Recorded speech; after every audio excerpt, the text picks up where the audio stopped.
There are certain sounds a person never expects to hear from the alley behind the Platinum Fork. It was an exclusive place, known for hushed conversations, clinking champagne glasses, and the deep rumble of expensive European cars pulling up to the curb. It wasn't known for crying. But tonight, as the cold late-night air of Toronto settled, there it was, a soft, shaky, hiccuping cry. The man who stepped out of the heavy mahogany back door was named Damon Rhino Vance. Damon wasn't just the owner of the Platinum Fork, he was a force of nature in the city, the kind of man whose name made other important men hang up the phone quickly.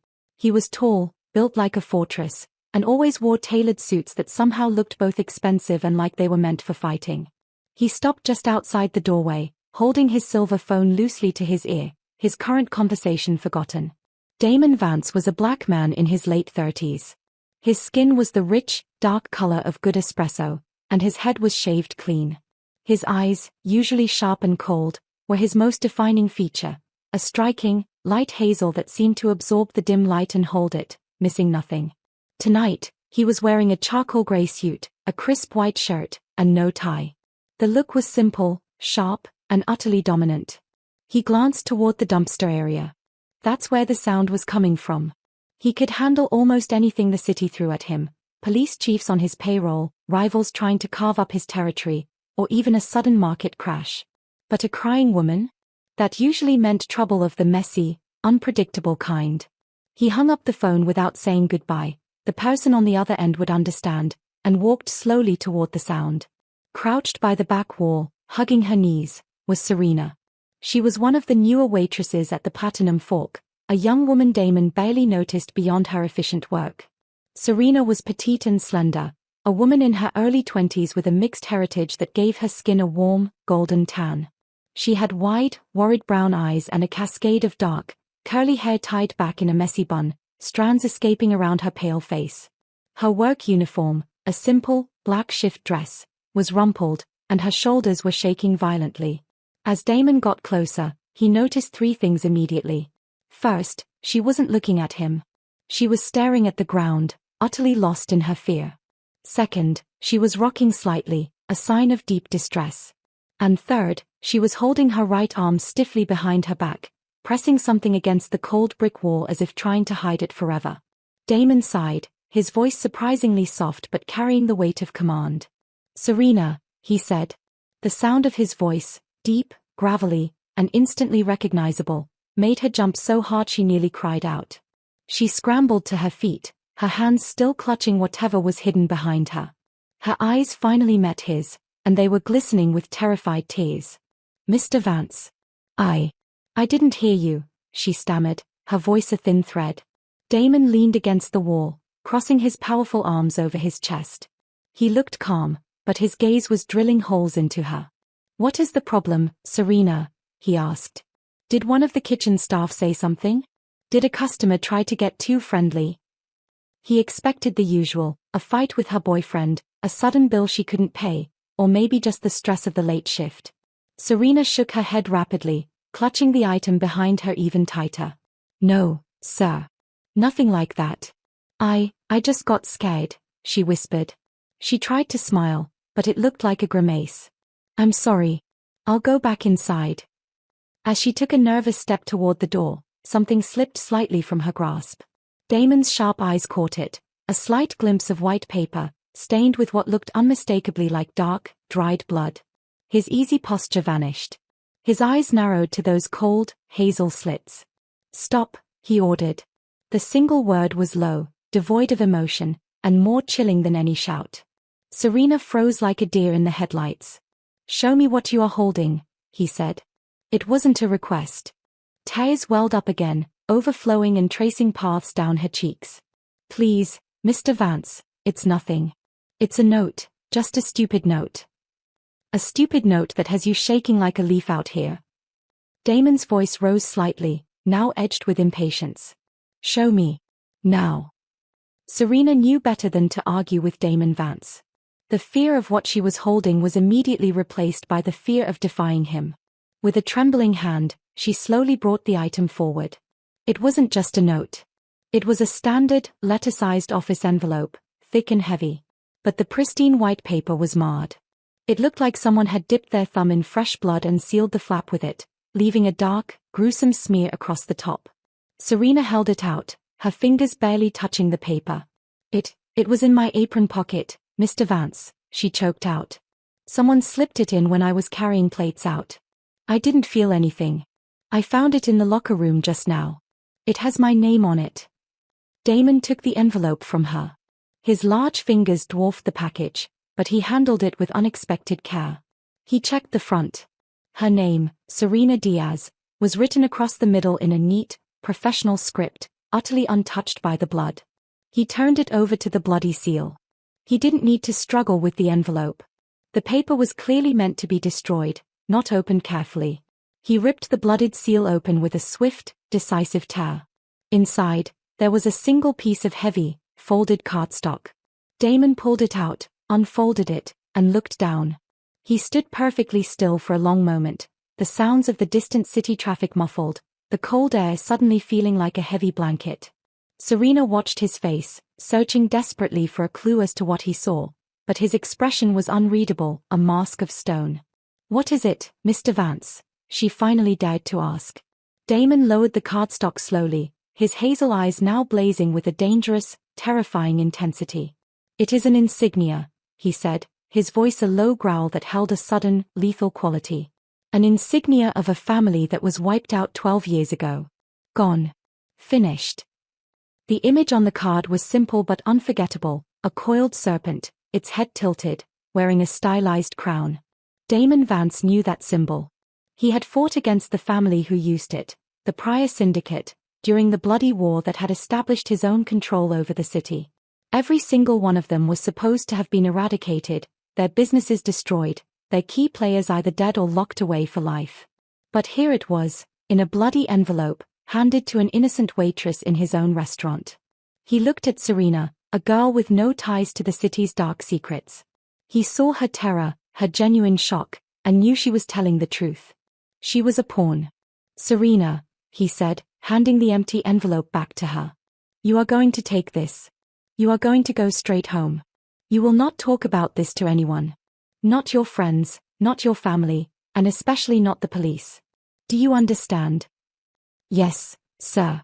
I understand," she nodded vigorously, clutching the envelope to her chest. "Good. Go," he commanded. "Now." Serena didn't need to be told twice.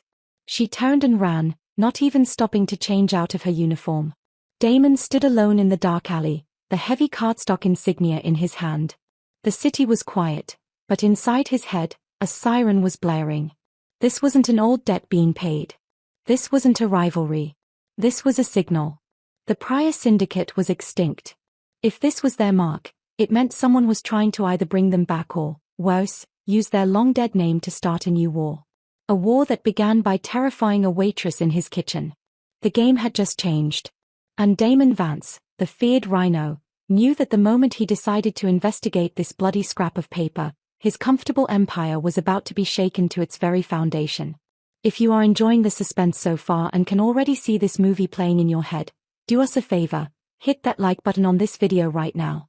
It helps us know you want to see what happens next to Damon and Serena, and it means the world to our small team. That twist dramatically raises the stakes. Serena is not just an innocent bystander, she is the target, unknowingly holding the key to the entire conspiracy. Damon's decision to investigate just became a matter of protecting his own backyard. Damon Vance did not waste time. For a man who ran a powerful, sprawling empire, his most valuable currency wasn't cash, it was information, and he had a vast network dedicated to retrieving it. He walked back into the Platinum Fork, the atmosphere of expensive dining suddenly feeling thin and fake. He bypassed the elegant dining room and headed straight for his private office, a bunker-like room hidden behind a walk-in wine cellar. He sat behind his massive, polished oak desk. He was still holding the cardstock. The coiled serpent with the crown, the Prior Syndicate insignia. Damon had spent the last 2 decades making sure that crown never appeared in his city again. He needed to confirm something quickly. He reached for the phone and made a single, encrypted call. The man who answered was named Silas. Silas was Damon's eyes and ears, a frail-looking man in his 60s who could vanish into any crowd and knew the location of every secret, forgotten body in the Greater Toronto area. Silas was white, with a shock of thinning white hair and sharp, kind blue eyes that contrasted strangely with the dark secrets he held. "Silas," Damon said, keeping his voice low. "Rhino." "It's late," Silas replied, his voice raspy.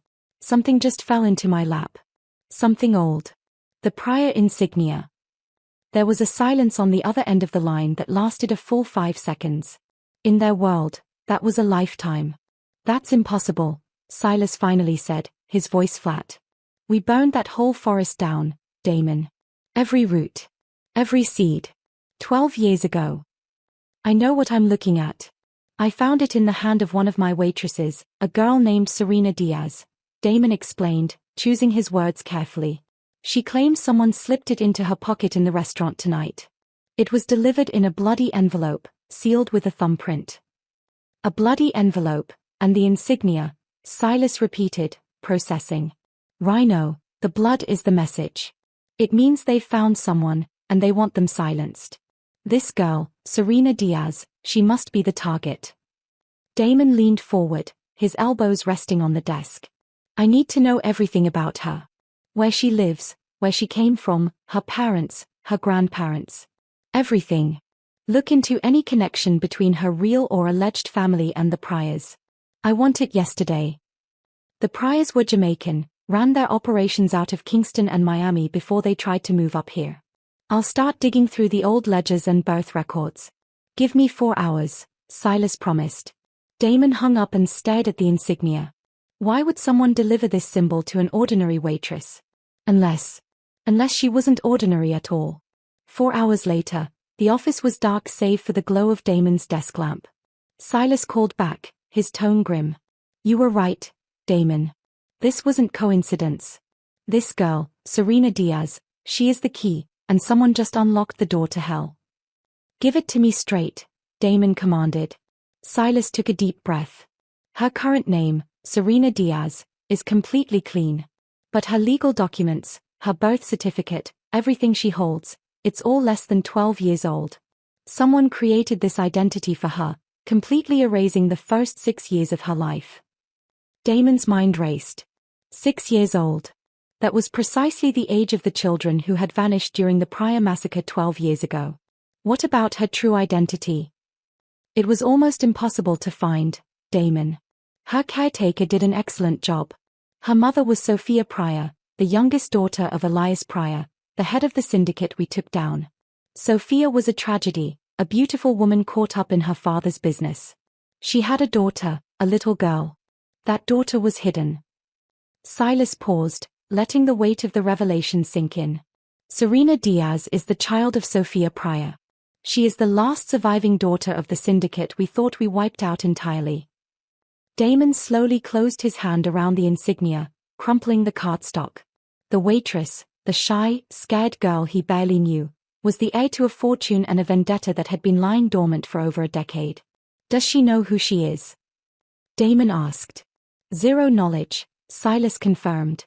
"Her caretaker, a kind, strict woman named Aunt Lena, raised her in a simple, working-class neighborhood in Montreal, then moved her to Toronto.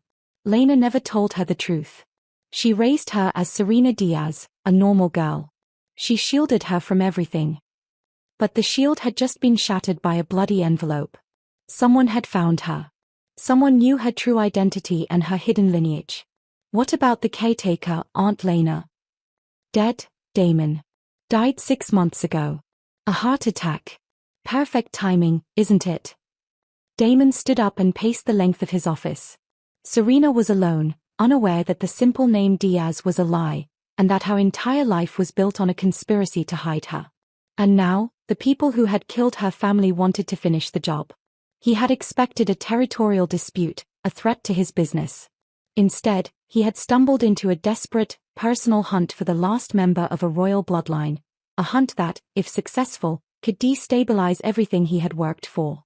Damon pulled out his burner phone and placed a direct call.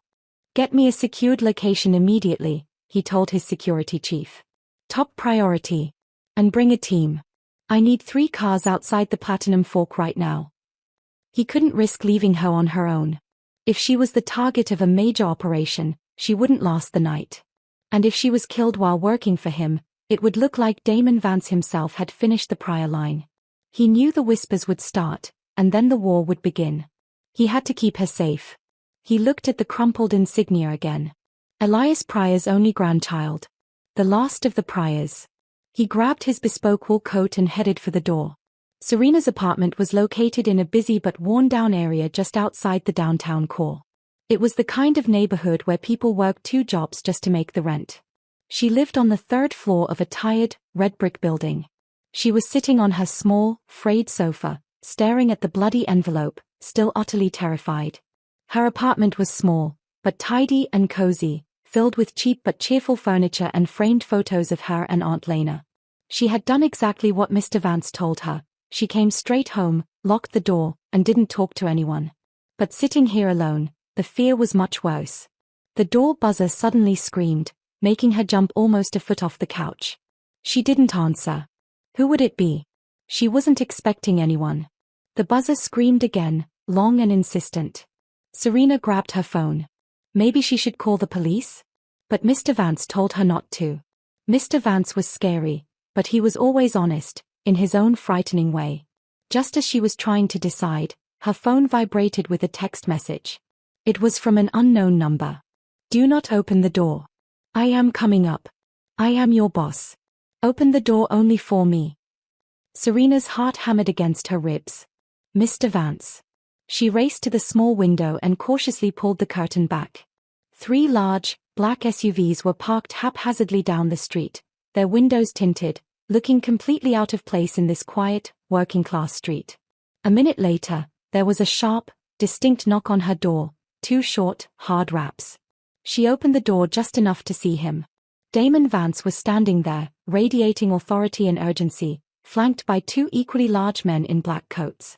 Get your things, Damon said, stepping inside without waiting for permission. His eyes immediately swept the room, checking every corner, every shadow. You are leaving right now. You are not safe here. Serena looked at him, completely overwhelmed. Leaving? Where are we going?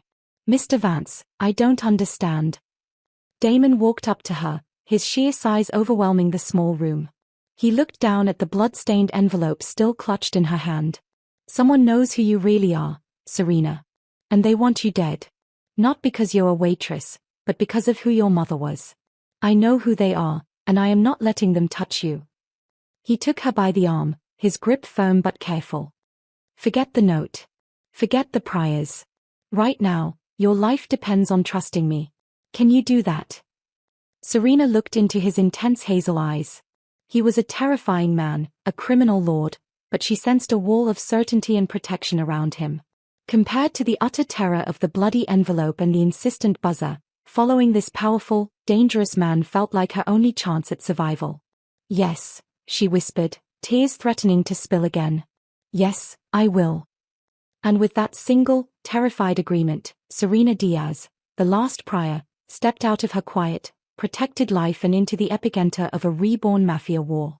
The drive across the city was tense, silent, and felt like it was happening at the speed of sound. Serena was tucked into the back of Damon Vance's car, a black, bulletproof vehicle that seemed to absorb all sound. She was sandwiched between 2 men whose faces were stern, shadowed by their black coats. She couldn't stop shaking. Her mind was a dizzy mess of images, the bloody envelope, the coiled snake on the card, and Mr. Vance's terrifying, blazing eyes. She had left her whole life, her apartment, her few belongings, her photographs of Aunt Lena, behind, all because of a truth she didn't know she carried. The driver, a stocky, quiet man, maneuvered the car through Toronto's empty late-night streets. Damon sat in the passenger seat, his massive frame radiating an impatient energy. He hadn't said a single word since they left her street. Finally, they pulled up to a discreet, high-rise building that didn't look like much from the outside. It was a secure location, known only to a few, a place Damon used when he needed to disappear and think. As they stepped into the sterile, quiet security lobby, 2 more men were waiting. Damon's inner circle. The first was Leon, Damon's longtime advisor and accountant. Leon was a white man in his early 50s, always perfectly dressed in a dark suit that matched Damon's style but lacked the raw, intimidating power. He was a thinker, not a fighter. He had carefully combed grey hair, a thin, sharp nose, and eyes that were constantly narrowed with suspicion. The second man was Marcus, the head of Damon's security. Marcus was a black man, younger than Damon, built like a wall, with a short, neat buzz cut and a perpetual expression of watchful calm. He was the definition of loyalty, but his suspicion of outsiders was legendary. Their eyes weren't on Damon. They were fixed on Serena. Damon placed a hand on Serena's shoulder, a gesture meant for his men, a warning, and directed her toward a secure elevator. She goes to the 3rd floor. Marcus, clear that area. She stays there until I say otherwise, Damon ordered. Marcus nodded once, silently. But Leon stepped forward, stopping Damon with a polite, but firm, hand on his arm. Damon, we need to talk. Alone. Now. Damon looked at his advisor. He knew that tone. It was the voice of a man pushing against the very limit of his loyalty. Take her up, Marcus, Damon said, his eyes never leaving Leon. As Serena was led away, Leon pulled Damon into a small, windowless security room. The moment the door closed, the fragile calm Damon had carried shattered. Are you out of your mind, Damon? Leon hissed, his voice dropping low. A prior? The last prior, brought into our most secure location? You know what that symbol means. You know the history. We spent a decade building peace on top of that rubble, and you just invited the cornerstone of the old war into the penthouse. Damon remained calm, the coiled tension in his body the only sign of his anger. I am aware of the history, Leon. That is precisely why she is here. She is a girl who waited tables, not a mafia princess. And you believe that story? Leon's voice was dripping with disbelief. A waitress with the last known prior insignia slipped into her apron, delivered in blood? Damon, this is a setup. This is a classic move. Someone planted her. She's a spy, a Trojan horse meant to learn our weak spots and bring the whole thing down. The accusation hung heavy in the air. Damon's organization was built on absolute trust. Any crack in that foundation was a direct threat. Leon's words were the Faust, deep fissure. She is a victim, Leon, Damon insisted, his voice hardening. Look at her. She's terrified. She doesn't know her real name. She doesn't know she's worth 100 million in old family debts and vendettas. If she's a spy, she's the worst one I've ever seen. Or the best, Leon countered, his eyes full of fear. They know your weakness, Damon. You don't like senseless violence, and you have a blind spot for people you think you can save. If she dies on our streets, it's a turf war. If we hold her, she's a threat. If she betrays us, we're all dead. Why not just let the people who sent the envelope finish the job? Let them fight in their own war. Damon pushed off the wall, moving close to Leon. His size alone was a threat, but the icy intent in his hazel eyes was worse. Because if she dies, the message is sent that the Pryor family is still alive and fair game. And if one of my own men touches her, the message is sent that I am the one who finished the job. Either way, the city tears itself apart. I brought her here because I control the situation now. She is leverage, Leon. She is a bomb, and I am the one holding the detonator. He leaned in closer. You work for me, Leon. You don't question my decisions. You execute them. Your job is to find out who sent that message. Do you understand? Leon held Damon's gaze for a long moment, the tension between the two powerful men unbearable. Finally, Leon sighed, the fight draining out of him, replaced by cold calculation. I understand, Damon. But I want her under constant watch. No access to phones, no contact with the outside. And if she makes one wrong move, she is out. Agreed, Damon said, ending the conversation. Upstairs, the secured apartment was luxurious but cold. Serena sat on the edge of a large, expensive bed, her heart still pounding. Marcus had posted a single, silent guard outside the door and left her alone. She didn't know what a prior was, but the way Mr. Vance and the other man, Leon, had spoken the name made it feel like a curse. She had heard the raised voices through the thick door, the words spy, liability, and finished.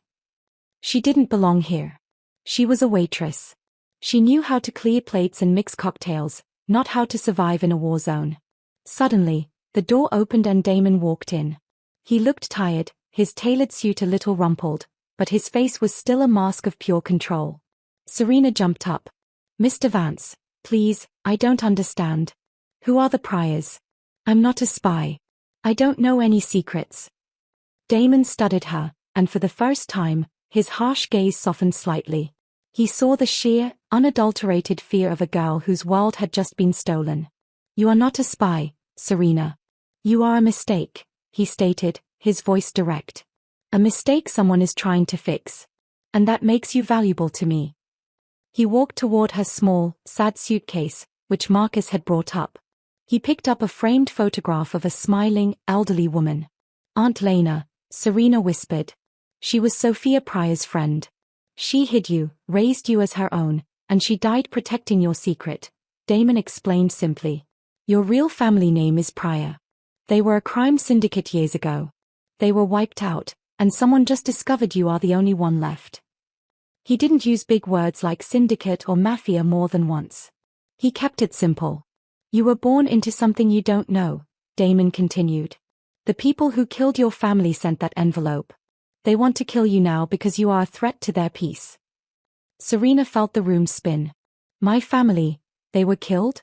I'm not Diaz." "No," Damon said. "You are not Diaz. But for now, that is the safest name you have." He put the photograph back down. He looked like he wanted to say something more, something reassuring, but his life wasn't built on kindness. "Listen to me," he said, his voice firming up again. "My men believe you are a weapon meant to destroy us. They will watch you. They will judge you. You make their job easy. You do not leave this floor. You do not talk to anyone about what you saw or what you know. You are under my protection now, and any challenge to you is a challenge to me. Do you understand the rules?" Serena felt a rush of exhaustion and forced courage. She looked at the giant of a man who held her fate in his hands. He might be dangerous, but he was currently the only wall between her and the bloody fate of her family. "I understand," she said, her voice stronger this time. "I will follow your rules." Damon gave a curt nod. He saw the fire in her eyes, the sudden resolve that replaced the tears. The Pryor blood was deeper than she knew. "Good," he said. "Now, rest. You need your strength. The game has begun." He turned and walked out, leaving Serena alone in the lavish room. She was surrounded by wealth, protected by the most dangerous man in the city, but she was more isolated than she had ever been, the last survivor of a long-dead war, unknowingly starting a new one. The days that followed were a blur of sterile silence and growing paranoia for Serena. The secure apartment felt less like a sanctuary and more like a gilded cage. She spent her time pacing the length of the luxurious living room, always under the silent, watchful gaze of Marcus's men, who shifted in and out of the hallway. Every meal was brought to her on a silver tray, every moment of silence amplified by the knowledge that outside, a war was brewing because of her. Damon Vance did not visit often, but when he did, his presence was a thunderstorm. He would ask sharp, direct questions about her life with Aunt Lena, trying to poke holes in her memories, desperate to find a single thread that connected Serena Diaz to the powerful Pryor legacy. She had nothing to offer but truth, a simple life, a loving guardian, and no knowledge of crime families. One afternoon, Damon returned to the secure floor, looking more stressed than usual. He was arguing intensely with Leon on his secure phone as he entered the main room, not noticing Serena was standing near the large, imposing bookcase. "I don't care how many of you disagree, Leon. She stays put. You focus on the leak, the people sending the damned messages, not on the girl," Damon growled into the phone. "And yes, I saw the books. That loss is manageable. Just hold the line." He slammed the phone shut and ran a hand over his clean-shaven head. He needed to review some sensitive files, and for some reason, he had brought them with him to this secure location. He walked over to a small, hidden desk area. He didn't want the guards or even Marcus to see what he was working on. He quickly pulled out a large, red leather-bound ledger from his briefcase. It was the kind of book you'd expect a fancy hotel to use, not a feared boss. He flipped it open and began scribbling a complex set of notes on a separate pad, referencing the columns of numbers in the ledger. The phone rang again, demanding his attention. Damon sighed heavily, placed his pen across the open ledger, and stepped away to answer the call, his focus entirely on the new, pressing matter. Serena watched him go. She didn't mean to look at the desk, but the heavy ledger was open, reflecting the light. Her eyes drifted over the columns of neat handwriting, and her brain, which had always been annoyingly good at remembering tiny details, instantly snapped a picture of the page. She saw long columns of dates, amounts in the tens of thousands, and then, off to the side, a column dedicated to short, cryptic codes. She had read the whole page in the second her eyes passed over it.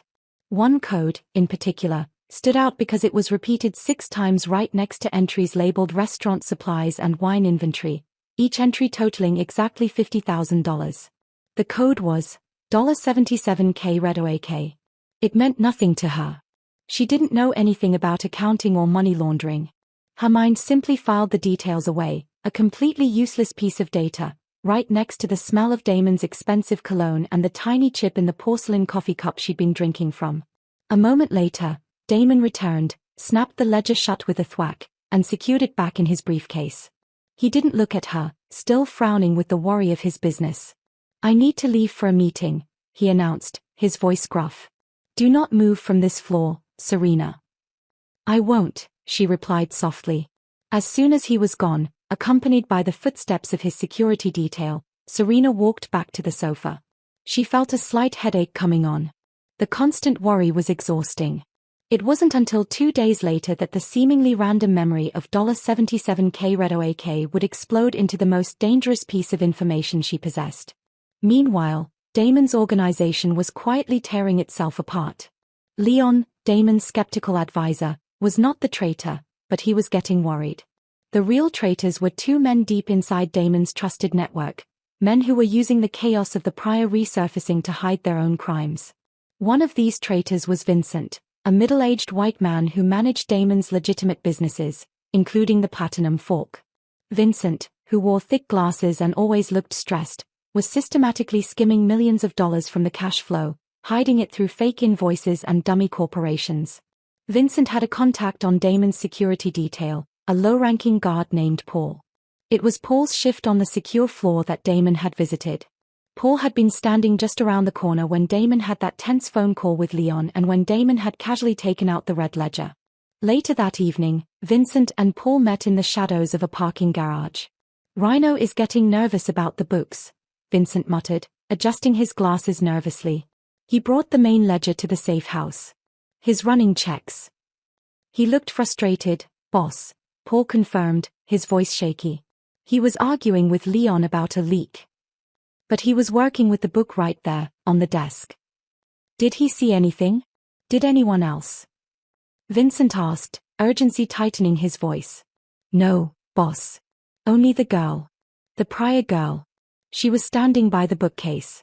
She was looking at him, though." Vincent froze. Looking at him? Or looking at the ledger? Hard to say. She was standing right next to the desk when he was working. "She's got those big, wide eyes." Vincent felt a cold, sharp dread snake down his spine. The ledger was the key. He had been using a specific, obscure code, $77K REDOAK, to mark the accounts that needed to be cleaned out before year-end. If Damon or Leon saw that code repeated so many times next to fraudulent expenses, they would immediately know the scope of the theft. "Did she touch it?" Vincent demanded. "No, she didn't touch it. She just stood there." Vincent tried to calm his breathing. Serena Diaz was just a scared girl, a waitress. Why would she remember anything? But the truth was, Vincent couldn't take the risk. If Damon realized the chaos of the prior business was a convenient distraction for massive internal theft, Vincent would be dead before morning. "Paul," Vincent said, his voice now dangerously soft. "You need to listen carefully. That girl is now the most dangerous thing in this organization. She saw the ledger. She might have seen the code. She is a liability, even if she doesn't know it. She's Damon's guest, boss. He's protecting her," Paul whispered, fear visible on his face. "Damon thinks she's a pawn in an outside war. We know she's a witness to an inside crime," Vincent countered. "Listen to the gossip.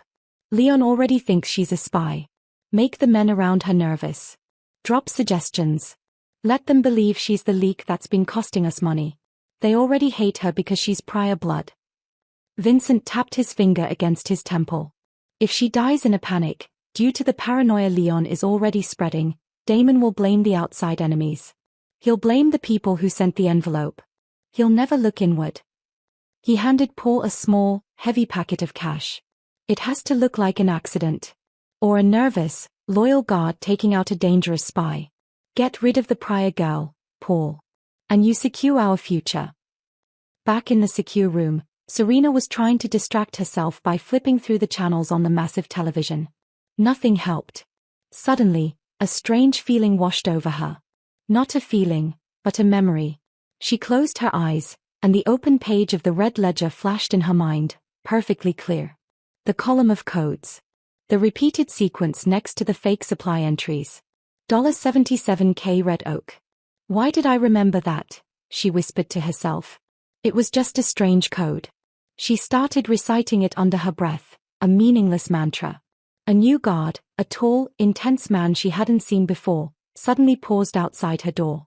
He was eating dinner, standing with his back to the wall, but he seemed to hear her faint murmur. He looked nervous, his eyes darting around the hallway. Serena stopped talking immediately, feeling a fresh wave of fear. She was now not only the last daughter of a dead family, but she had seen something she wasn't supposed to see. She didn't understand the code's meaning, but she understood the panic in the eyes of the guard who had just overheard a whisper. Serena realized, with a horrifying clarity, that she was no longer just running from her past, she was now trapped in Damon Vance's present, carrying a secret that could destroy him, and her, before the sun rose. The secured floor was quiet, but the air was thick with mistrust. Damon had been working almost non-stop, trying to track the source of the bloody envelope while simultaneously running background checks on his entire legitimate business operation, trying to figure out where millions of dollars were disappearing. He was tired, frustrated, and running out of time. He needed answers from Serena, and he needed them now. He decided to try a different approach. Instead of the intimidating interrogation in his office, he met her in the secure apartment's living area. Serena was wearing a comfortable but plain sweater and jeans, clothes borrowed from one of the compound staff. She sat stiffly on the sofa, her wide brown eyes full of a weary confusion. She looked like what she was, a normal girl whose life had been violently interrupted. Damon sat across from her in a heavy armchair. He was still wearing one of his expensive, dark suits, and the contrast between their outfits highlighted the immense distance between their two worlds.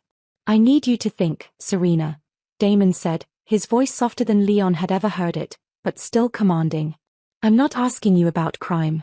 I'm asking you about memory. About your childhood. She nodded slowly. I'm trying, Mr. Vance. It's just, I was little. Everything before Aunt Lena is hazy. Did your parents, Sophia and Elias Pryor, ever visit? Even once? No. Aunt Lena said they died when I was a baby. Did she ever mention places? Cities? Words that didn't make sense. Serena squeezed her eyes shut, concentrating hard. This was terrifying for her. She didn't want to fail this powerful man who was her only shield. She mentally walked back through her memories, past the image of the red ledger and the code $77K Red Oak she kept trying to forget. There was this one place, Serena said slowly, her voice barely a whisper. Aunt Lena used to talk about the farm. It wasn't a real farm, I think. She said it was where she and my mother used to run away to when they were teenagers. Damon leaned forward immediately. The farm? Where was it? She never said, Serena admitted, frustrated. But she said there was a tree house. And a stone wall. She trailed off, her energy completely spent. The stress of the past week, the terror of the envelope, the sudden uprooting, the hostile faces of the guards, and now this agonizing forced recall, finally became too much for her tired body. Serena's vision tunneled. The room seemed to tilt, and the sharp lines of Damon's expensive suit began to blur. A sudden, dizzying wave of nausea washed over her. I don't feel good, she mumbled, clutching her head. Damon recognized the signs of syncope, fainting, immediately. He didn't know much about medicine, but he knew what fear and exhaustion did to the human body. He quickly rose from his chair. Serena, look at me. Breathe deeply, he commanded, but it was too late. Her eyes rolled back, and she collapsed instantly, falling straight off the sofa and toward the plush carpet. In a swift, almost clumsy reaction, Damon rushed forward. He managed to catch her, his arms wrapping awkwardly around her small frame. He was trying to lower her gently to the floor so her head wouldn't hit anything, but the angle was terrible. For a terrifying, fleeting moment, it looked less like an emergency rescue and more like a scene from a romantic drama. Damon, the cold, feared boss, was kneeling on the ground, holding the petite waitress against his massive chest, his head bent over her as he eased her down. "Marcus," he roared instantly. "Get the medical bag. Now." But the damage was already done. One of the security guards stationed just outside the room, a man named Paul, the same one being paid by the traitor Vincent, had been watching the exchange on the hidden internal security feed. Paul wasn't looking at the medical emergency. He was looking at the moment Damon Vance, the Rhino, lost control. He saw the cold mask break, replaced by a flash of genuine, human panic. He saw the awkward, protective embrace. And Paul, following Vincent's instructions perfectly, pulled out his personal phone, aimed it at the monitor, and recorded a shaky, 12-second clip. The guard immediately sent the video to Vincent, who, within minutes, had it distributed anonymously to a dozen key figures in the city's criminal underworld. The video spread like wildfire, a digital virus infecting the city's network of spies, enemies, and rivals. Within an hour, every major player in the Toronto and Montreal organizations had seen the grainy, short clip. The boss has a weakness. The humiliation for Damon Vance was total. Damon had built his empire on the myth of his absolute control and his emotional detachment. He was a force of nature, impersonal, unstoppable. His men were loyal because they believed he was incapable of showing weakness, especially for a woman, and especially for the daughter of a rival, dead family. His whispers began instantly, destroying the narrative of control he had established. His hiding her. His protecting her. She's not leverage, she's a love. Great Rhino has fallen for the enemy's daughter. He is sentimental. He's soft. If he can be distracted by a waitress, he can be defeated. The video did exactly what the traitor Vincent wanted. It completely shifted the focus from the missing millions to the supposed failure of Damon's personal judgment. It provided immediate, public justification for the disloyalty that was already simmering below the surface. Damon was attending a closed-door meeting with his lieutenants when he first heard the news, delivered through his trusted but visibly nervous advisor, Leon. "Damon, you need to see this," Leon said, sliding a burner phone across the table, the grainy video playing on a loop. Damon stared at the clip, himself, the feared crime boss, on his knees, holding the unconscious Serena. The sight was maddening. He hadn't just been caught protecting her, he had been caught caring. His face hardened into a mask of pure fury. "Who leaked this?" Damon demanded, his voice a low, dangerous rumble that silenced the room. His lieutenants, men who had been fiercely loyal, now exchanged nervous glances. One of them, a man named Jerome from the downtown operations, cleared his throat. Jerome was a tall, imposing man, but his loyalty was purely mercenary. "Rhino," Jerome began, using Damon's nickname instead of his formal title. "If you're risking our territory and our reputation for a girl who is clearly bait, we have to talk about who is really leading this operation." The words hung in the air, the first open challenge to Damon's authority in years. The betrayal was no longer a quiet whisper among Leon and the traitors, it was an open declaration. The crack in his empire had just been blown wide open. Damon stood up, towering over the table. He was publicly humiliated, facing a coup led by the fear and distrust his own men felt toward Serena. But this was his element, controlled chaos. He looked at Jerome, then at the other men whose eyes were wavering. "You think I'm weak?" Damon said, his voice deadly quiet. "You think a viral video and a frightened girl can make me lose control of this city? You are fools." He pointed a finger at Jerome. "You just opened your mouth against the man who built the walls that protect your territory. Get out. All of you. And tell the streets that anyone who doubts my control will be the first one I make an example of." The lieutenant scrambled out, but the message was clear, the war had moved indoors. Damon's organization was now split, and the enemy wasn't just the external prior threat, it was the traitors who now had the excuse they needed to move against him. Damon knew he had to find the leak immediately. He needed to find the guard who recorded the video, and he needed to secure Serena, who was now not only a target but also the source of his public shame and internal downfall. Damon Vance was a man defined by efficiency, and the humiliation of the leaked video had sharpened his focus to a razor's edge. He knew the video was an inside job, designed not just to shame him, but to justify the mutiny brewing among his lieutenants, particularly Jerome. He immediately ordered Marcus to pull every security log for the past 24 hours from the secure building, focusing only on the third floor. I want to know which man had his phone out, which man was near the monitors, and which man wasn't where he was supposed to be, Damon commanded Marcus. Find the leak, Marcus. Quietly. Marcus, whose loyalty was absolute, understood the severity. If the leak wasn't plugged immediately, Damon's organization would fracture completely. While Damon began his frantic search for the traitor Paul and the puppet master Vincent, the threat from the outside grew exponentially, driven by a powerful man who wore a badge. Detective Silas Cy Norton was a high-ranking officer with the Toronto Police Service. He was a white man in his late 40s, tall and impeccably groomed, known for his relentless ambition and cold, piercing blue eyes. He often wore expensive, custom-made suits that looked better than the clothes of the criminals he chased. He had built his reputation on the ashes of the old city organizations, and he was deeply admired by the police commissioner. But Cy Norton was a venomous snake hidden in a respectable uniform.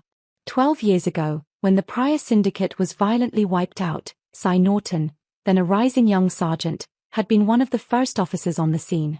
He hadn't just investigated the massacre, he had been instrumental in orchestrating the final, deadly chaos, ensuring key evidence was destroyed and key enemies of the priors were protected.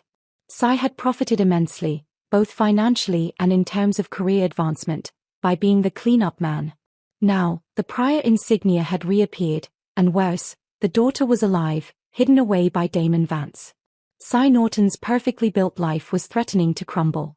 He didn't just want Serena silenced, he was pathologically obsessed with controlling her fate. He viewed her as a loose end he personally needed to tie up. Cy was watching Damon's every move. He'd seen the grainy, humiliating video of Damon catching Serena. He didn't see romance, he saw a dangerous alliance. He was sitting in his large, corner office, the lights of the city glittering behind him, when his phone rang. It was an anonymous source, a small-time rival of Damon's looking to stir the pot, who gave Cy the exact address of Damon's secure safe house. So, the Great Rhino is hiding the prior girl, the only living witness to the original massacre, in his own fortress, Cy mused to himself, adjusting his tie. He thinks he's protecting her. He's just making my job easier. Cy stood up, grabbing his black leather coat. He wasn't going to send a squad, he was going himself. He couldn't risk Damon Vance making Serena talk, because if Serena started remembering anything about her mother's life, she would eventually uncover the corrupt web that Cy Norton had woven 12 years ago. Cy's goal wasn't just to silence her, it was to possess her, to control the truth she represented. He genuinely believed that if he took her, he could protect her from the underworld, thereby protecting himself from exposure. Meanwhile, Damon had tracked the security logs to the guard Paul. The evidence was circumstantial but damning. Paul's movement was irregular during the exact time of Serena's collapse, and his access logs showed he viewed the surveillance feed from a remote terminal moments later. Damon confronted Marcus. Find Paul. Bring him to the warehouse. Do not hurt him. I need him alive to tell me who gave the order. Marcus, already tense from the internal revolt, moved to execute the order. Just as Marcus and two loyal men left the secure apartment building, a sleek, unmarked black sedan pulled up to the front entrance. Cy Norton, dressed sharply and carrying a confident, official air, emerged. He walked past the lobby attendant, flashing his gold detective badge. Police business. Confidential, Cy announced, his voice carrying the authority of the law. I have reason to believe the woman known as Serena Diaz is being held here against her will and is a potential witness to a major crime. The security guard at the front desk was rattled. Damon Vance's building was meant to be impenetrable. They dealt with criminals, not high-ranking police brass. Sir, I can't let you up without a warrant, the guard stammered, his hand hovering over the silent alarm button. Warrant. Cy Norton smiled, a cold, humorless expression that didn't reach his eyes. I'm not here on official business, son. I'm here for a consultation with Mr. Vance. We have a mutual problem. You can call him right now and tell him Detective Norton is here to discuss his little witness problem. The guard hesitated, then nervously called Damon. Damon was just receiving the initial report on Paul when the call came in. Detective Norton. Damon instantly felt a knot of dread twist in his stomach. The police were usually on his payroll and kept their distance. Cy Norton, however, was notoriously clean, or so the city believed. Send him up, Damon finally ordered, his voice tight. This was a direct, brazen challenge, and Damon knew it couldn't be ignored. He had to play the straight man. A few minutes later, Cy Norton stepped onto the secure floor. He surveyed the luxurious apartment, his eyes lingering on the heavy locks and the obvious security features. He took in the details, the expensive art, the high ceilings, and finally, his gaze landed on Serena, who stood near the window, looking small and frightened. Mr. Vance, Cy said, extending a hand to Damon. His handshake was firm, professional. Silas Norton, TPS Major Crimes. I apologize for the intrusion, but I am very concerned about Ms. Diaz's well-being. Damon returned the handshake, his face a mask of polite aggression. Detective. I assure you, Ms. Diaz is perfectly safe here. She is a former employee who received a highly disturbing threat. I offered her a temporary sanctuary until the situation cools down. A bloody envelope with a notorious, dead syndicate's insignia. Cy raised an eyebrow, his professionalism never wavering. That sounds like a direct threat to public safety, Mr. Vance. It requires police intervention. And frankly, this arrangement, a material witness being held by a man with your reputation, looks like kidnapping. Serena looked from the sleek, smiling detective to the towering, tense crime boss. Both men radiated power, but the detective's cold politeness felt far more threatening than Damon's blunt command. Cy then turned his focus entirely to Serena, his blue eyes locking onto hers with an unsettling intensity. Ms. Diaz, Cy said, his voice dropping to a seductive, empathetic tone. I am here to protect you. The people who sent you that message are dangerous. Mr. Vance is just as dangerous. I want to take you somewhere safe, under police protection. You can tell me everything you know. He took a step toward her. Serena felt a shiver of true terror. Something in his eyes, despite the kind words, felt predatory. She looked at Damon, seeking his permission. Serena is fine here, detective, Damon interjected sharply, stepping between Cy and the girl. She is a witness, not a suspect. And I am her protector. Protector. Cy laughed softly, a dry, humorless sound. We both saw the video, Mr. Vance. This isn't protection. This looks like possession.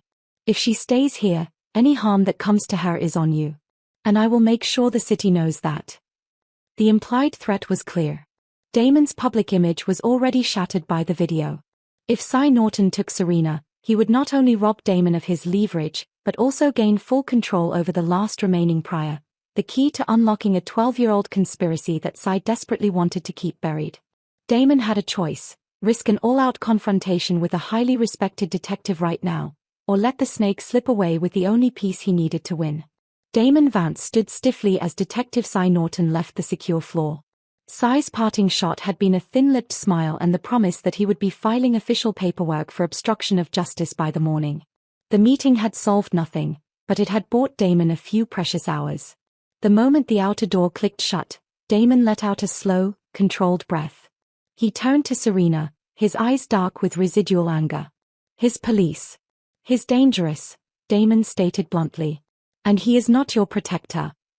Serena was shaking again, her earlier fear completely renewed. She stood near the sofa, clutching her arms, looking at the door Cy had just walked through. I know, she whispered, her voice cracking. He was so polite. But he felt colder than anyone. Like he was looking right through me. She finally sank onto the sofa, covering her face with her hands, silent tears beginning to run down her cheeks. Why do they want me? I'm nobody. I just want to go back to serving drinks and paying my rent. Damon watched her, the stone mask of the crime boss beginning to crack under the pressure of his own exhaustion and the intense vulnerability of the girl in front of him. He had spent his whole life avoiding messy, raw emotions. He dealt in strategy, territory, and controlled violence. He didn't deal with broken people. But seeing Serena curled up and weeping, the sounds of her pain muffled by her hands, took Damon back to a place he hadn't allowed himself to visit in 15 years. He walked over and sat carefully on the edge of the large coffee table in front of her. He didn't touch her, but his presence, usually a threat, was now simply solid and heavy. "Stop crying, Serena," he said, not harshly, but with a weary finality. "Crying is weakness here. You need to be strong." Serena slowly lowered her hands, her eyes red and puffy. "I can't be strong, Mr. Vance. I'm scared. You don't know what it feels like to be so helpless." Damon didn't flinch. He looked at her, truly looked at her, and saw not the daughter of his enemy, but a mirror reflecting his own deepest failure. "Actually, I do," he said, his voice dropping to a gravelly murmur that was utterly devoid of the usual command. "I know exactly what it feels like." He paused, collecting a memory that had been locked away in a cold, dark place. He hadn't shared this with anyone, not Leon, not Marcus, and certainly not his rivals. This was the true origin of the Rhino. 15 years ago, Damon began, his eyes fixed on some distant point on the wall. "I had a cousin. Keisha. She was barely 19. Smart. Finishing university. She was the one good thing my family had. She worked 2 jobs to pay her tuition." He stopped, taking a slow, deep breath. "One of those jobs was waitressing. Just like you. She worked at a little coffee shop down on Queen Street." Serena watched him, mesmerized. This was the first time she had seen the man, not the monster. "One night," Damon continued, his voice tight with controlled pain, "she finished late. She was walking to her bus stop. She was passing through a small, dark alley near the shop. Some low-life thugs were trying to shake her down for her tips. She fought back."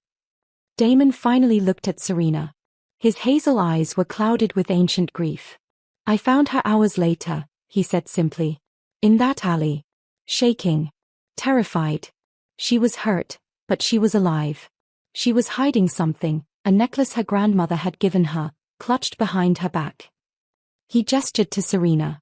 "When I saw you in that alley, Serena, behind the platinum fork, shaking, terrified, clutching that envelope behind your back, you were her. You were Keisha. I took Keisha to the hospital, but it was too late. The trauma, it broke her. She never recovered. She couldn't leave her house. She couldn't sleep. She dropped out of school. And 3 months later, she took her own life." A profound silence filled the room. Serena felt a fresh wave of empathy wash over her, eclipsing her own fear. "I couldn't protect her," Damon finished, his voice raw. "I was too busy building this organization, trying to protect the family, and I missed the one person who needed me most. I missed the trauma right in front of my face." He looked her straight in the eye. "That's why you are here, Serena. This isn't just about leverage or controlling the war. This is about Keisha. You are not going to break because of something that happened in my alley. I swore I would never let that kind of quiet horror happen on my watch again." Serena understood now. His protective instinct was a deep, personal scar. The initial reaction of the feared Mafia boss hadn't been cold calculation. It had been a primal trigger, an attempt to redeem a 15-year-old failure. "I am sorry about Keisha," Serena whispered, tears flowing freely, but this time, they were tears of connection, not fear. "Aunt Lena always told me, the world judges you based on your strength, but it's okay to be broken if you are honest about it." Damon nodded, absorbing her simple wisdom. "I need you to be honest with me, Serena.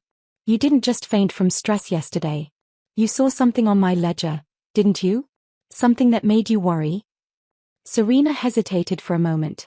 Then, driven by the new, fragile trust, she made a terrifying admission. "Yes," she confessed. "When you left the desk. My memory is good. Too good. I saw the numbers. And I saw a code. It was next to restaurant supplies. I kept saying it to myself like a chant." Damon leaned closer, his interest now completely overriding his personal pain. "What was the code?" Serena took a deep breath.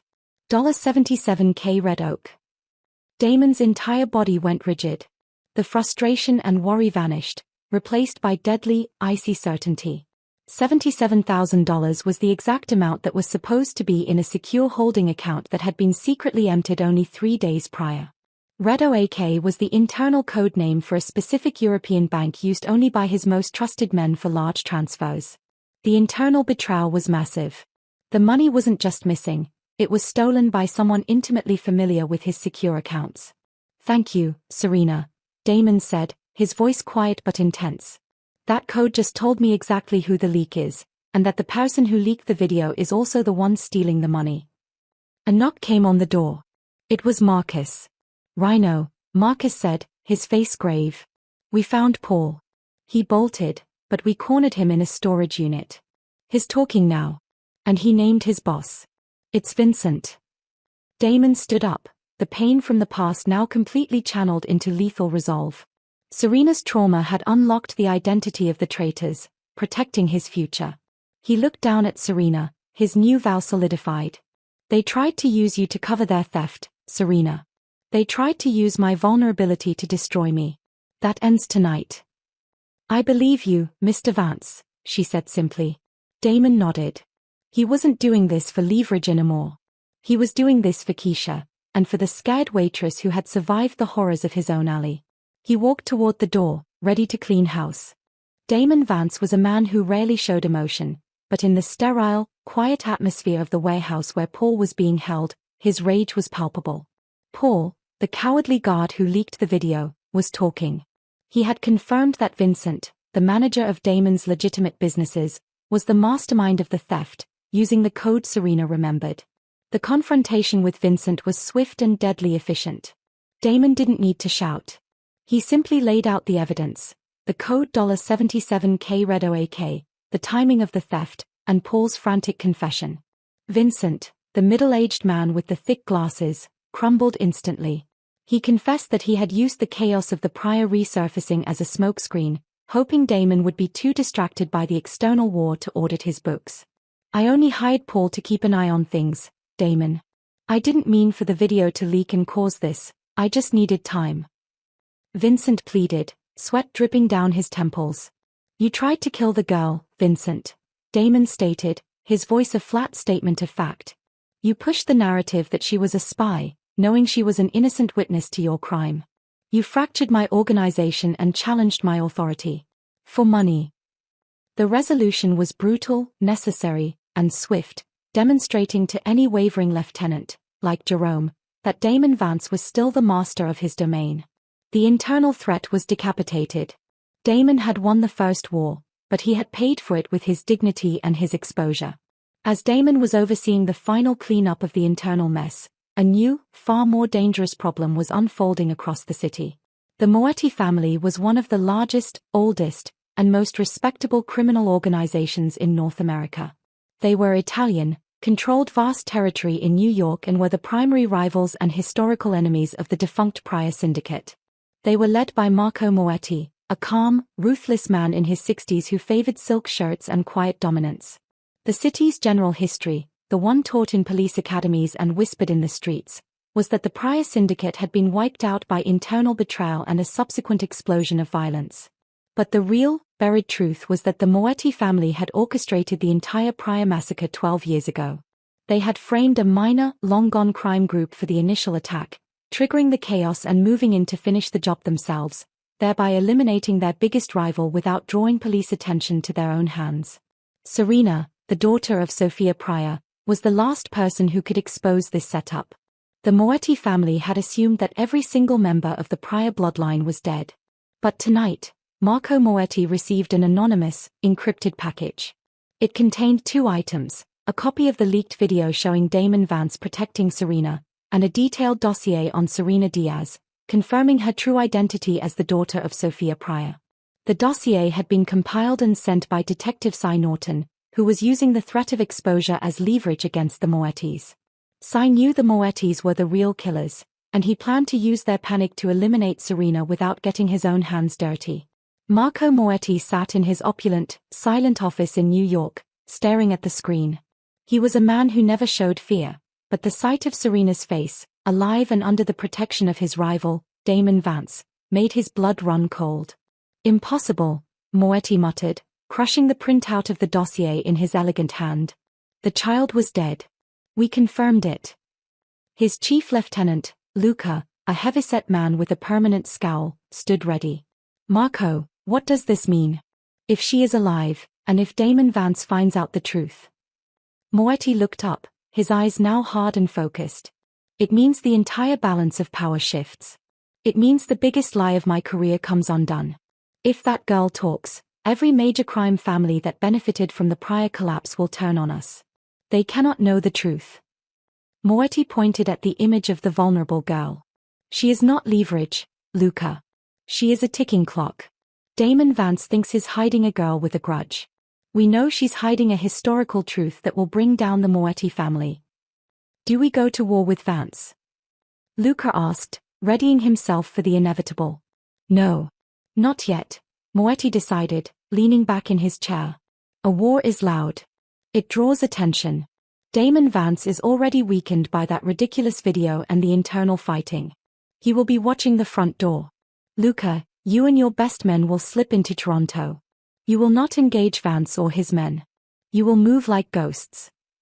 Moetti looked at his lieutenant, his expression deadly. Find the girl.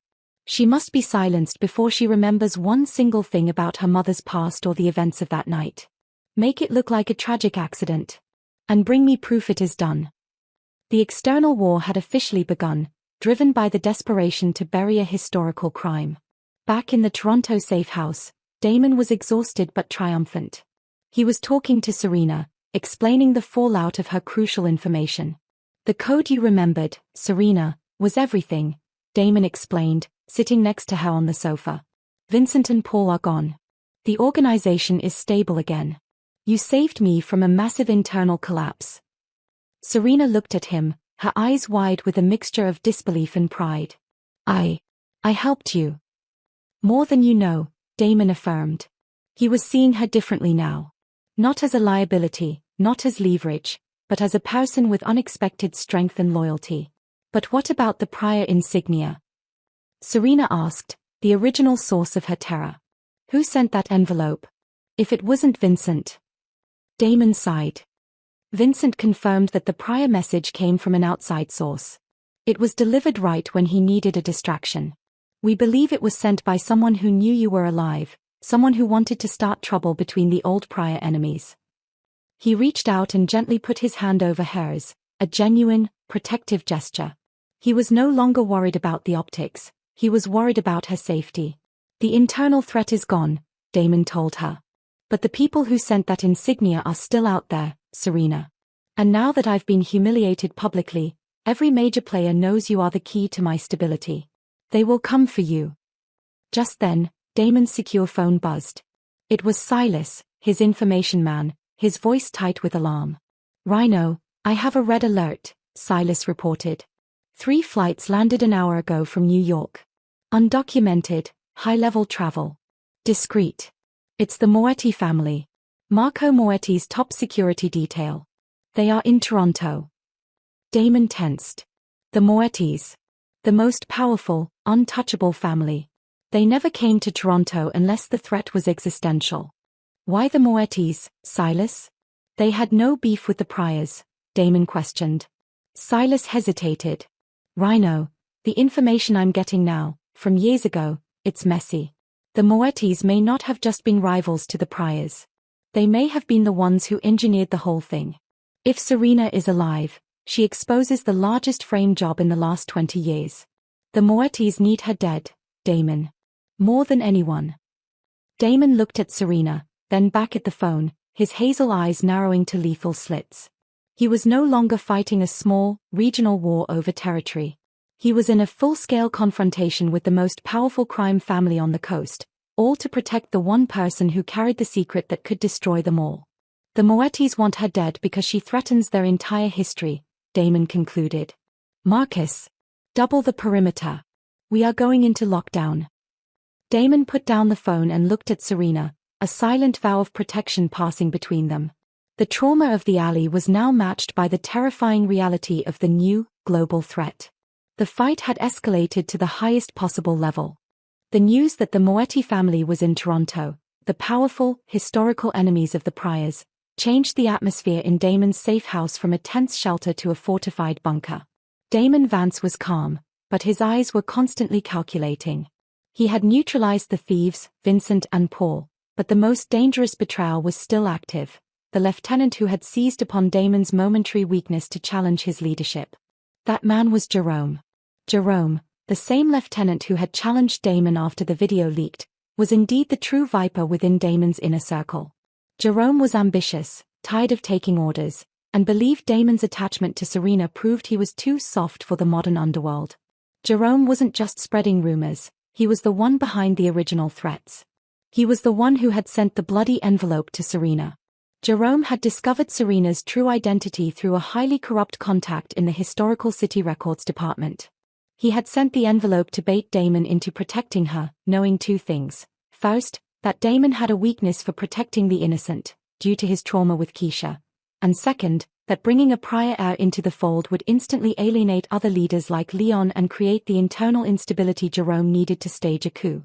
The goal was simple: use Serena as a distraction, force Damon out, take control, and then hand Serena over to the Moettis for a huge profit and an immediate alliance with the most powerful family in the country. Damon knew something was wrong. After confirming the Moetti presence, he had ordered his top lieutenants to secure key strategic points across the city. All except Jerome reported back immediately.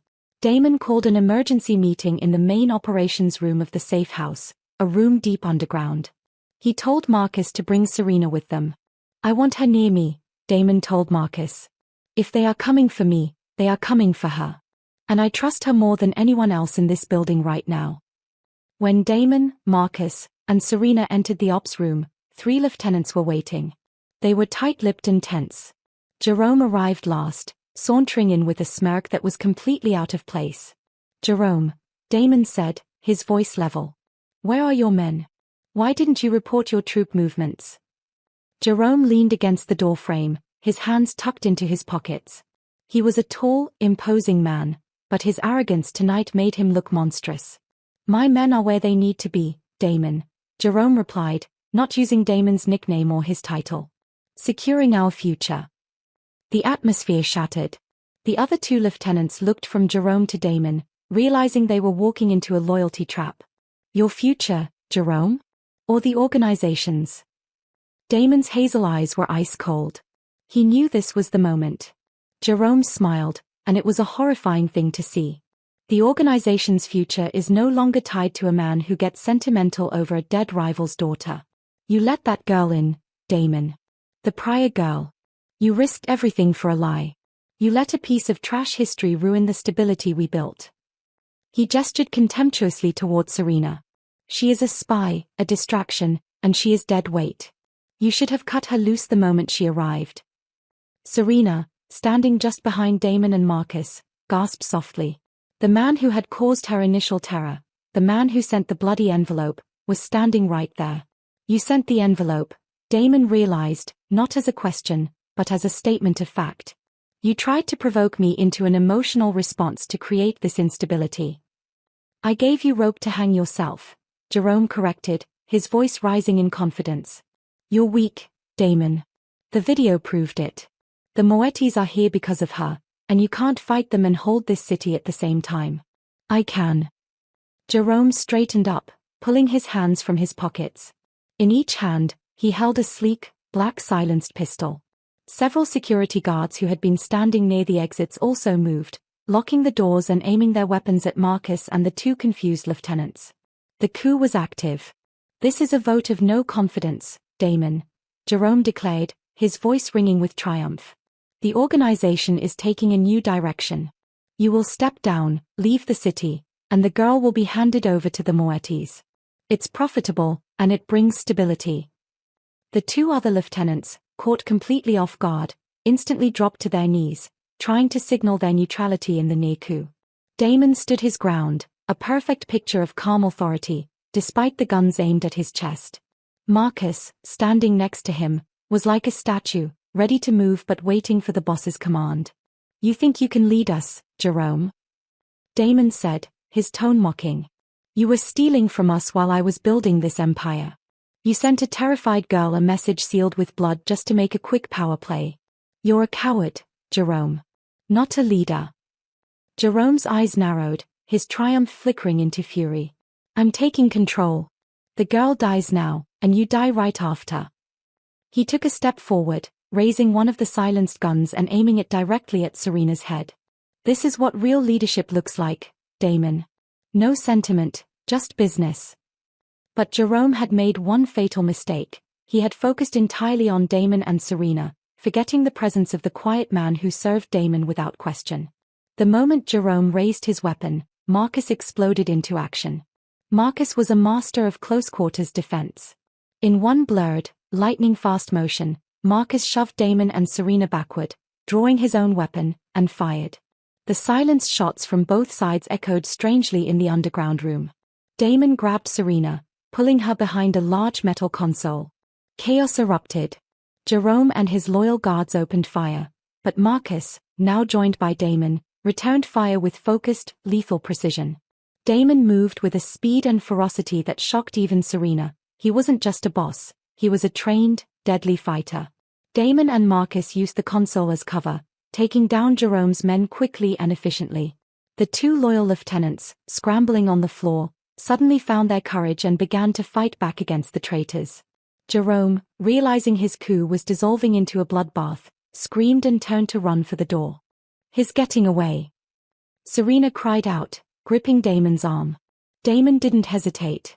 He emerged from behind the console, raising his pistol, and fired 2 precise shots.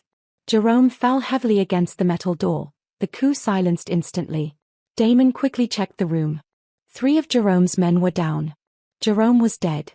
The remaining 2 traitors were quickly disarmed and secured by the loyal lieutenants, now desperate to prove their allegiance. The entire organization, already weakened by the video and the Moetti threat, had just survived a violent, bloody near coup. Damon stood among the fallout, breathing heavily. He was physically fine, but the cost of the betrayal was immense. He walked over to Serena, who was still trembling behind the console. He knelt down to meet her eye level. "It's over," he said, his voice still ragged. "The snake is out." He helped her stand up. Serena looked at the carnage, at the body of the man who wanted her dead and had threatened her with a gun a minute ago, and then looked at the cold, hard man who had just risked his life to protect her. "You saved me," she whispered, her earlier terror giving way to a profound sense of awe and responsibility. Damon simply nodded. He knew the fight had only just begun. The internal threat was gone, but the external threat, the Moettis, driven by the need to hide a historical massacre, was still out there, and now they knew exactly where Serena was. After the bloody confrontation with Jerome, the safe house was on high alert, but strangely quiet. Damon had successfully quelled the near coup and eliminated the traitor, but the victory felt hollow. Now, the most significant threat, the Moetti family, was officially in Toronto, lurking like predators in the darkness. Damon had immediately put Marcus in charge of triple-checking the perimeter and preparing for a potential siege. He then returned to Serena. The danger was escalating, and he needed her to remain hidden. Serena was still processing the violence she had witnessed.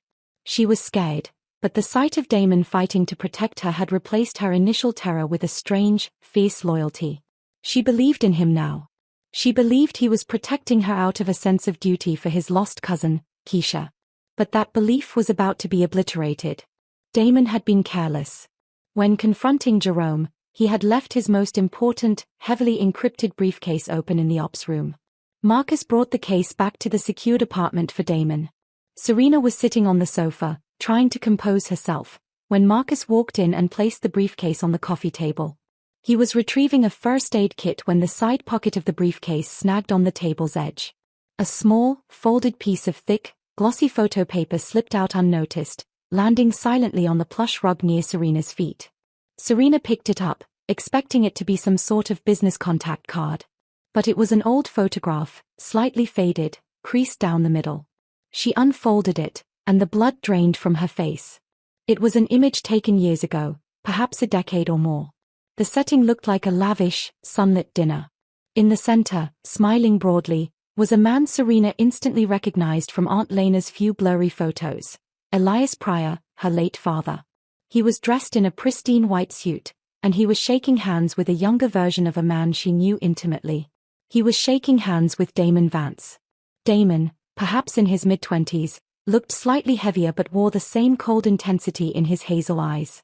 He was wearing a dark suit, contrasting sharply with her father's white one. The smile on Elias Pryor's face was genuine and friendly. Damon's expression, however, was strained, almost guilty.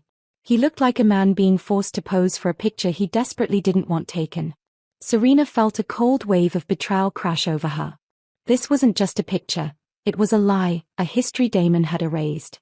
She stood up slowly, the photograph shaking in her hand, and turned to face Damon, who was checking his weapons on the nearby table. "What is this, Mr. Vance?" she asked, her voice dangerously quiet, completely stripped of fear, filled only with heartbroken accusation. Damon turned, saw the photograph, and his carefully constructed composure shattered. His eyes widened slightly in pure shock, a look Serena had never seen on his face before. He hadn't seen the photo in years. He thought it had been destroyed. "Where did you get that?" Damon demanded, moving quickly toward her, attempting to take the photograph. Serena backed away, clutching the photo to her chest. "Don't touch it. Don't touch me. You knew him. You knew my father. You were friends with the man whose family you said was wiped out." She waved the photo in the air. "You didn't find me crying in an alley by accident. You found the daughter of a man you already knew. Why did you hide this? Why did you lie to me? What secret are you protecting?" Damon stopped. He knew there was no covering this up. The damage was done, and his carefully constructed narrative of the protective, detached boss had just crumbled. "We were not friends, Serena," Damon said, his voice dropping to a somber, grave tone. "Your father and I were not friends. We were allies." He slowly walked to the edge of the sofa and sat down, resignation settling heavily on his massive shoulders. Elias Pryor was not just a powerful man, he was a smart one, Damon began, looking up at her, forcing her to see the agonizing truth in his eyes. "When I was starting out, challenging the old power structures, Elias gave me capital. He gave me territory. He saw a future where we could work side by side, controlling the city." "So you were partners," Serena whispered, the word tasting like ash in her mouth. "I tried to be," Damon admitted, running a tired hand over his face. "But Elias was a violent man, Serena. He was unpredictable. He was cruel. And when he demanded I take part in a particular operation, one that involved targeting innocent people, I refused." Damon sighed, the weight of the past crushing him. "That picture was taken at a dinner meant to celebrate our formal alliance. I was already planning to break away. That look on my face, the one you think looks guilty? It is. I was guilty of planning to cut him out completely." Serena looked at the photo, then at Damon, trying to reconcile the protective man of before with the calculating man in the picture.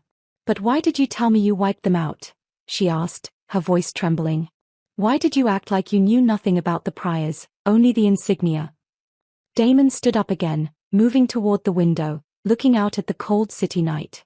"Because I am involved in their destruction, Serena. Just not the way you think." He turned back, the truth flooding out of him, a confession of his darkest secrets. "When I broke the alliance, I created a massive vacuum. Elias Pryor had too many enemies. When the Moetti family attacked, the family that's here right now, the ones who really did the framing, they came for the Pryors. I had the power to stop it, Serena. I had the men. But I didn't." He looked utterly defeated. "I saw it as my opportunity to step in and take control of the city without having to go to war with Elias myself. I let the Moettis do the dirty work. I let the massacre happen. I stood back and watched the Pryor syndicate burn, and then I stepped in to control the ashes. That's why I'm guilty in that picture," Damon confessed, his voice thick with self-loathing. "I shook his hand, and a year later, I signed his death warrant by choosing neutrality. I hated your father, but I never intended for your mother or the children to die." Serena felt her knees buckle. The man who had redeemed himself by saving her from a similar fate had been the one who paved the road to her family's original tragedy.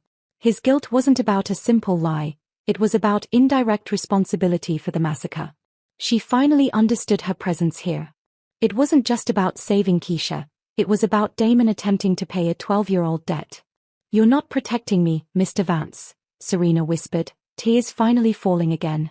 "You're trying to clean your conscience." "Maybe I am," Damon admitted, his eyes holding hers. "But it doesn't change the fact that the people who really killed your family, the Moettis, are in this city now. And I am the only person who can stop them from finishing the job. Whether it's for my conscience or for you, the outcome is the same." The trust was broken, but the necessity remained. Serena knew Damon was guilty of a dark past, but she also knew he was telling the truth about the current danger. She still needed the rhino. But now, she saw the flawed, haunted man beneath the armor. Damon felt a profound shift. She knew his darkest secret. She could destroy him with that photo and the truth, yet she was still standing there. He had nothing left to hide, which, in a perverse way, made their bond stronger and more honest than before. That was a huge moment of honesty and heartbreak. Serena now knows Damon's secret involvement in the prior downfall, but the immediate threat from the Moettis remains the focus.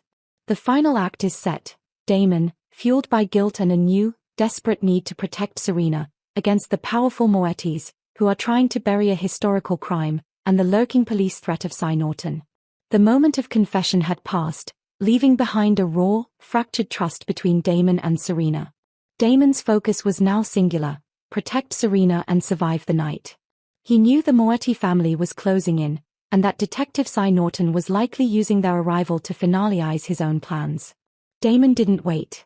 He moved Serena out of the compromised safe house immediately, utilizing a network of tunnels and secondary vehicles that Marcus had prepared.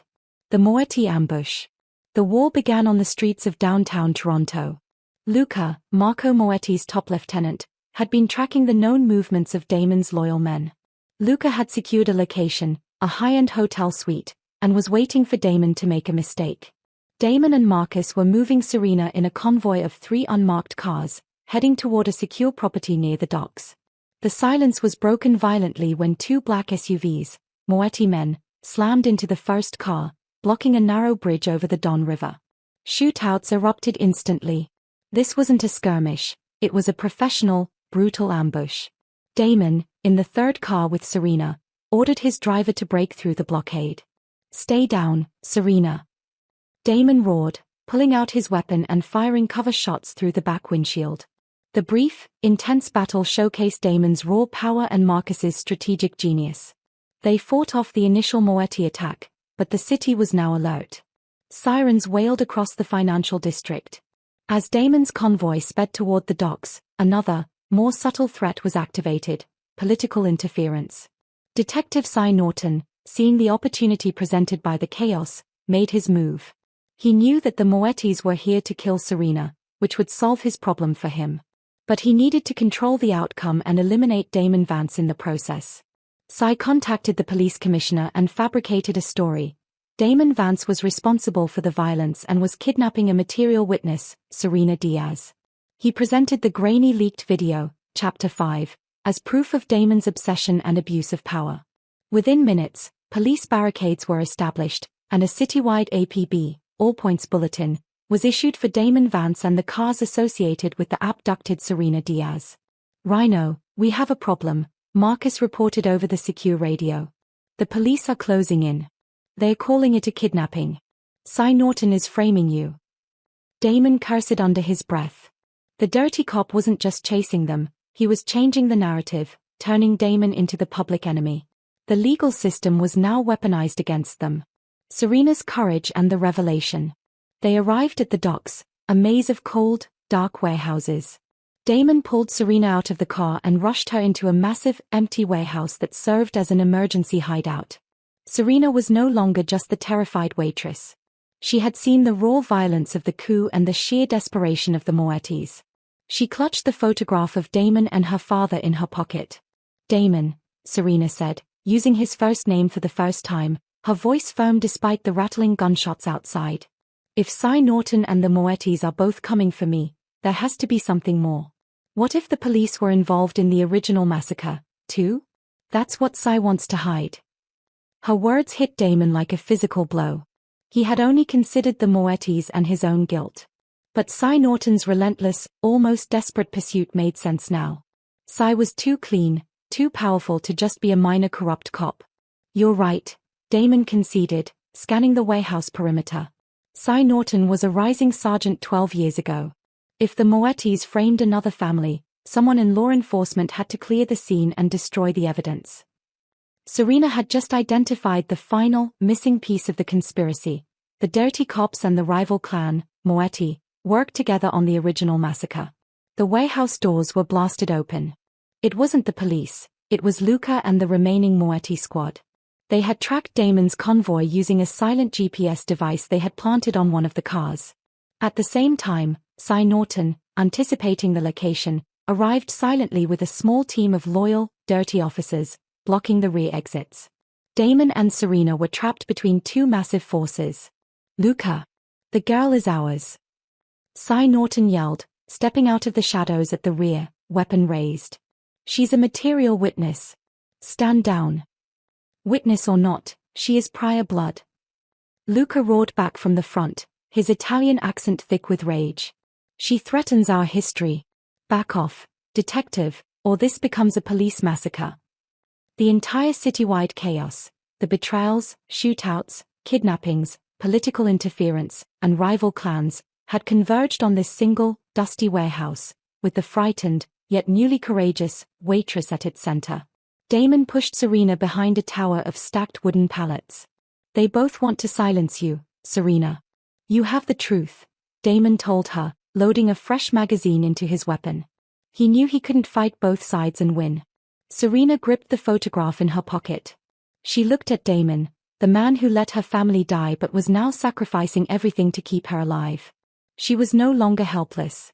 Damon, she said, her eyes shining with resolve. We can't just shoot our way out. We have to use the truth. You need to expose Cy Norton and the Moettis at the same time. The once-forgotten waitress was ready to fight back, not with a gun, but with the painful, powerful truth she held in her heart and in her photographic memory. The massive warehouse was choked with tension. At the front, the Moetti family, led by Luca, aiming to bury the historical truth. At the rear, Detective Cy Norton and his dirty cops, aiming to frame Damon and silence the last witness. In the middle, Damon and Serena, hiding behind stacked pallets, preparing for a fight they couldn't win with bullets alone. Damon looked at Serena, gripping his weapon. He knew this was the end of the line. Serena, listen to me, Damon said, his voice low and urgent, cutting through the standoff. I need you to remember everything, the code, the photo, the name, the farm. Everything. I remember, Damon, she said, her voice surprisingly steady. Damon closed his eyes for a fleeting second, the chaos around them dissolving. He had one last secret, one last truth to share before they faced death, a truth that tied everything together. You asked why I reacted so strongly that night in the alley, Damon said, his eyes now fixed on hers. It wasn't just Keisha. He took a deep breath. The night of the massacre, 12 years ago, I stood by and let the Moettis attack your father. But your mother, Sophia Pryor, she wasn't in the main compound. She was hiding. She found me just as I was leaving the territory. He looked into Serena's eyes, the hazel filled with the pain of the memory. She was bleeding, Serena. She was dying. She knew what was happening. She pressed a bundle into my arms and told me one thing, this is my child. Please, promise me you will protect her. Don't let them find her. Damon paused, the sounds of the warehouse fading away. I gave her my word. I promised your dying mother I would protect her child. I gave the baby, you, to your Aunt Lena, Sophia's friend. I paid Lena to disappear and raise you as Serena Diaz, erasing the prior name completely. I never saw you again. I never knew which waitress you were, or where Lena went. Damon's final, powerful confession finished the circle. He hadn't known the waitress was the girl he promised to protect. He had been triggered by the sight of her helplessness, Keisha's trauma, and then horrified to find out she was the promised daughter he had failed to follow up on, whose life he was meant to shield. The guilt, Serena, Damon whispered. It was never just standing by. It was breaking a dying mother's promise. Serena felt her heart explode. The fear, the anger, and the heartbreak melted into a wave of profound, overwhelming emotional clarity. Damon Vance was not her enemy, he was her reluctant guardian, haunted by a sacred vow he thought he had broken. The exposure and the city shaken. This emotional clarity gave Serena the courage she needed. She suddenly stood up from behind the pallets, stepping into the open where both Luca's and Cy Norton's men could see her. "Stop!" Serena screamed, her voice echoing through the massive warehouse, momentarily silencing the guns. She was trembling, but her voice was clear and commanding. She held up the photograph, the evidence of Damon and her father's alliance, in one hand, and with the other, she pointed directly at Detective Cy Norton. "Detective Norton!" Serena shouted. "You were paid by the Moetti family to frame the massacre on another organization. You destroyed the evidence 12 years ago, and now you want to kill me because I am the last witness." She pointed to the Moettis. "And you, Luca. You came here because you were afraid of the truth I carry. The truth about the code $77K Red AK, which shows you are still laundering money with dirty police right here in Toronto." The accusation hung in the air. Luca roared in fury, but Cy Norton froze. The reference to the obscure, secret code $77K Red AK and the direct accusation of framing the massacre were too specific to be dismissed as a lie. The chaos of the moment was interrupted by the sound of external sirens, real police, massive reinforcements arriving. Damon, realizing Serena's strategy, had given Marcus one final instruction: leak the entire situation and the names to a friendly source in the media and the one honest captain he knew in major crimes. The warehouse was now surrounded by honest police, drawn in by the overwhelming sound of the shootout and the sudden influx of evidence provided by Marcus. Justice, hope, and love. The sudden arrival of honest backup shattered the balance of the standoff. Luca and his Moetti men, realizing they were surrounded by the law and that their biggest secret was exposed, immediately turned their focus on escaping, melting away into the docks, their mission a failure. Detective Cy Norton, however, was caught. Damon stepped out of the shadows, his expression cold and focused. "You're done, Cy," Damon said, looking at the disgraced detective. "Serena has the truth, and I have the proof. You tried to bury a massacre for 12 years, and you just started a war on a promise." Cy Norton was overwhelmed and disarmed by the incoming honest officers. The exposure of his historical corruption and his current murderous pursuit of Serena would shake the entire city's political structure, leading to mass arrests and the collapse of the Dirty Cops network. The city's power structure was shaken to its core. In the aftermath, Damon Vance, though a criminal, was hailed as the man who stopped a terrorist attack by a powerful foreign organization, the Moettis, and exposed the corruption of one of the city's highest-ranking police officers, Cy Norton. He became a complex hero, redeemed by his vow. Weeks later, the dust settled. Damon wasn't arrested, but his empire was now publicly scrutinized. He had exposed corruption, but he was still the boss. Serena was finally safe. She was sitting in a sunny, quiet new apartment that Damon had set up for her in Montreal, far from the war zone. She had started auditing the recovered money from the internal traitors, using her photographic memory to track the funds and rebuild her life. She was no longer a waitress, she was the survivor who brought down a conspiracy. Damon stood in the doorway, wearing a simple leather jacket, not a suit. "I found it," Damon said, a rare, genuine smile touching his lips. "The farm.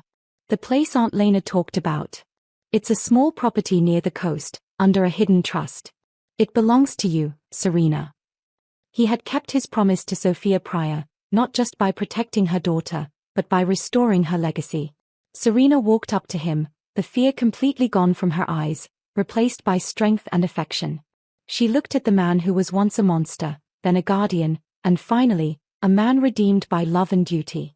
"You risked everything for me, Damon," she said softly. Damon looked at her, his hazel eyes finally clear of guilt. "I kept my promise, Serena. I saved the promised daughter." He hadn't been able to save Keisha, but by risking his life for Serena, he had saved himself. He had found redemption, not in avoiding crime, but in choosing the right kind of fight. Serena reached out and touched his hand, the hand that had held a gun and held her in the alley.